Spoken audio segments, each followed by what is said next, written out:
झारखंड की धरती पर एक पहाड़ी है जो दिखने में तो शांत है, लेकिन उसकी मिट्टी आज भी लाल है। यह पहाड़ी है डोंबारी बुरु, जहाँ आदिवासियों ने अंग्रेजी हुकूमत को खुली चुनौती दी थी। यह कहानी सिर्फ अतीत नहीं, यह पहचान है, यह संघर्ष है और यह सवाल है, क्या हम अपने शहीदों को भूल चुके हैं? अंग्रेजी के आने से पहले आदिवासी समाज आज़ाद था। जंगल उनका घर था, जमीन उनकी माँ, पानी उनका जीवन। ना कोई लगान, ना कोई बिगारी, ना कोई जमींदार। ग्राम सभा ही शासन थी और प्रकृति ही कानून।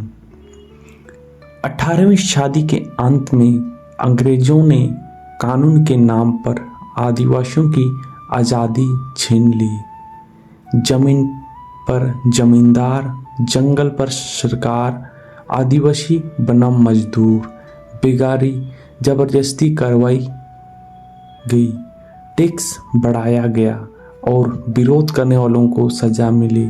यह सिर्फ शासन नहीं था, ये धीरे धीरे गुलामी थी। इसी अंधेरे में जन्म हुआ एक ऐसा योद्धा का जिसे आज हम धरती आबा बिरसा मुंडा कहते हैं। बिरसा सिर्फ नेता नहीं थे, वे चेतना थे। अबु दिसुम अबु राज, अपना देश अपना राज। उन्होंने आदिवासियों को बताया, तुम गुलाम नहीं हो। बिरसा मुंडा का आंदोलन था उलगुलान, यानी महान विद्रोह। यह सिर्फ हथियारों का विद्रोह नहीं था, यह संस्कृति, धर्म और अस्मिता का आंदोलन था। डोंबारी बुरु इस आंदोलन का सबसे बड़ा केंद्र बना। 1900 ईस्वी में डोंबारी बुरु पर हजारों आदिवासी जमा हुए। कोई बंदूक नहीं, कोई हिंसा नहीं, बस अपनी हक की आवाज़ लिए।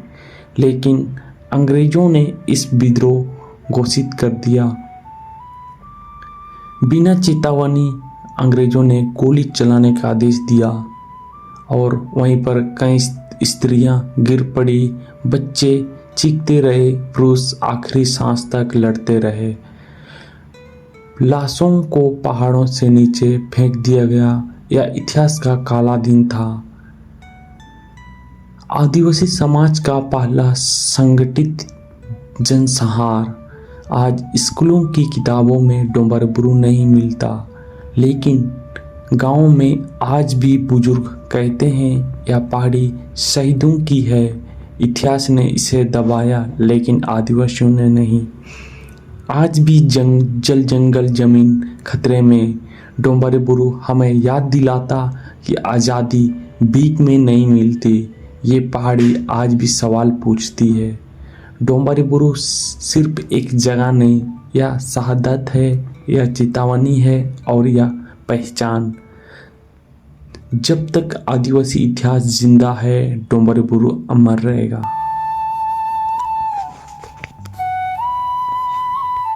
तो दोस्तों, आज हम इस इतिहास को हम आज इस वीडियो में जिक्र कर रहे हैं, क्योंकि बहुतों को पता नहीं।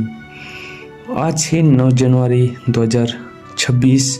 हम बात कर रहे हैं उलगुलान स्थान डोंबारी बुरु की, जहाँ अन्याय के खिलाफ आवाज़ उठा रहे थे। लेकिन क्या पता था कि इस दर्दनाक बुरी घटना यहाँ पर होगी।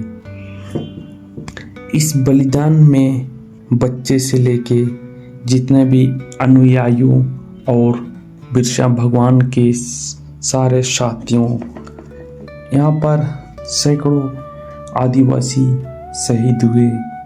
इस उलगुलान का मुख्य मकसद यही था कि आदिवासियों भूमि अधिकार की रक्षा करना और मुंडा राज की स्थापित करना।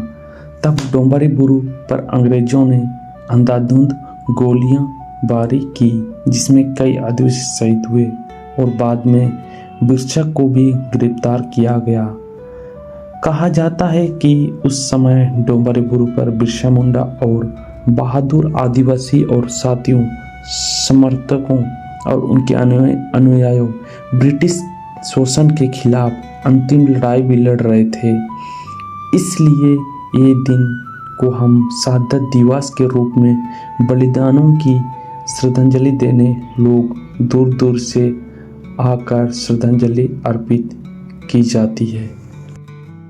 तो दोस्तों, आज हमें यह समझने की ज़रूरत है कि आज हम मेले के पर्पस से नहीं, हम अपने शहीदों के प्रति और श्रद्धांजलि देने हम यहाँ पहुँचते कि ये स्थान हमारे लिए बेहद ही महत्वपूर्ण और एक पवित्र स्थान भी है, क्योंकि पहले यहीं से उलगुलान छेड़ा गया था।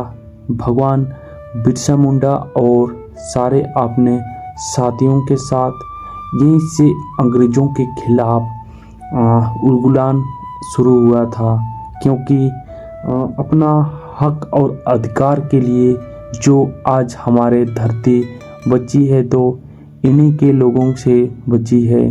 तो हमें इस पवित्र स्थान को कद्र करना चाहिए और शहीदों के प्रति हमें आज शहादत और श्रद्धांजलि अर्पित करने का स्थान है। तो हमें ध्यान देने की आवश्यकता है कि हम बस घूमने फिरने या 30 बजी करने बस ना आए और हम अपनी पवित्र स्थान इस पवन धरती को जो संघर्ष और बलिदान से मिला है तो उस दिन को हम कभी नहीं भूलेंगे। और ये बहुत ही बड़ी ऐतिहासिक स्थान है जो अंग्रेज़ों के खिलाफ हमारे पवन धरती को बचाया।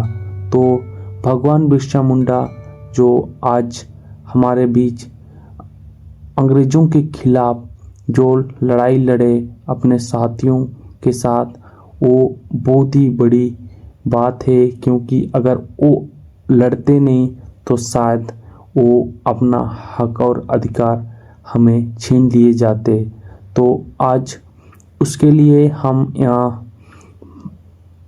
श्रद्धांजलि देने पहुँचते हैं और बड़ी दूर दूर से लोग पहुँचते और अपना अपना श्रद्धांजलि देने का प्रयास करते।